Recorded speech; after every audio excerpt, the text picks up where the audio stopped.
As much as President Trump would love to see the Epstein files go away, I'm going to give you the reasons why that's not going to happen. Hey everybody, welcome back to the Center Lane, a political discussion for those of us in the middle. Compromise, not a bad thing. President Trump would love to say goodbye to the Epstein files, never to be heard from again, but it's not going to happen. In the short term, believe it or not, that one of the biggest reasons is the Oversight Committee, is the leader, who is a Republican, Representative Comer, is not letting this thing go. He was fully intended, just recently was saying, by August, I want this to be done. This is going to be it. We're going to do everything we can. In August, it's over. But he himself has seen, and of course, he's privy to more things than we are, that this thing is not, he's not going to let it go. So kudos to him. An example of that would be Leon Black, the billionaire who was in for a interview about 3 weeks ago, who left in a huff and didn't answer any questions. And on his way out the door, Comer and the Oversight Committee handed him a subpoena. Now, the subpoena is huge because that means Leon Black has to come back.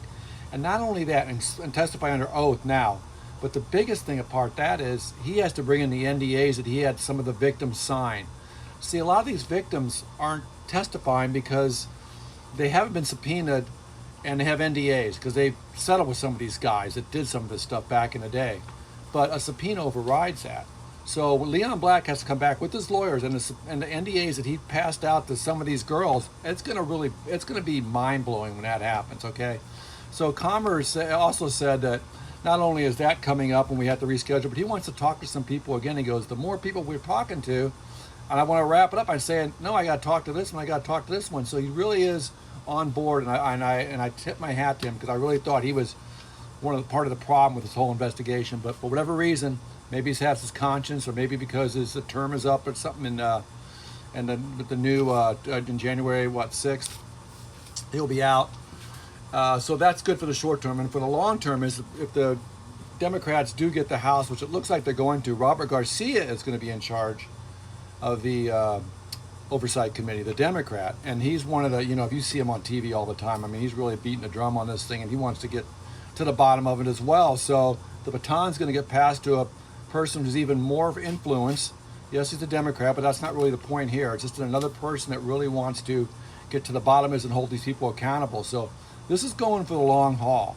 I mean, Garcia says this is really Trump's Watergate, and he might be right because the cover-up is so intense, and he has opened up the can of worms here because, for example, with Garcia's point is like, okay, we had the Clintons come in. That's an ex-president. That's an unprecedented thing to do with a subpoena.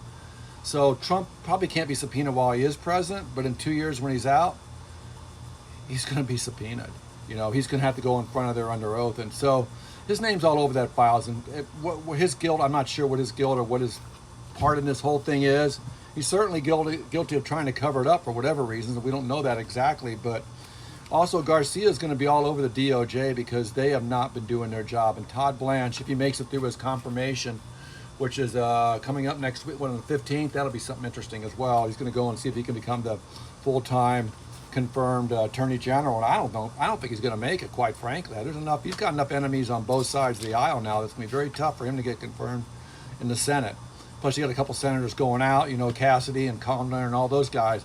They're not looking to do any favors for this guy. So we'll see if he's still our AG, but he still is going to be called in front of this committee, and either sooner and or later he's going to be subpoenaed, along with even, they say, Pam Bundy. They're going to subpoena her again. They're going to bring Kash Patel there and see what he knows. So this thing is, you're looking at short term with what Comer's doing. You're looking at long term when Garcia gets behind the wheel.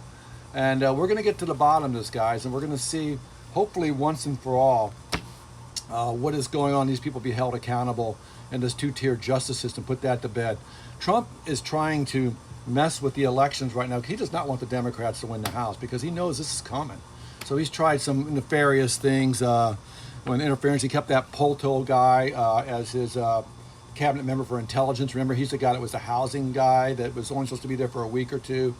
But now Trump's saying, no, he gets to stay as my acting, and this guy will do whatever Trump says for him to do. So look out for some shenanigans come election time, claiming there's interference through the intelligence agency. And if you got Blanche as your AG, and you got Kash Patel as your FBI, there's some shenanigans coming there too, guys. We got to stay on top of this, because to get to the bottom of the truth for the Epstein victims, as well as the security of our elections, stay tuned. Talk to you guys soon. Have a great one.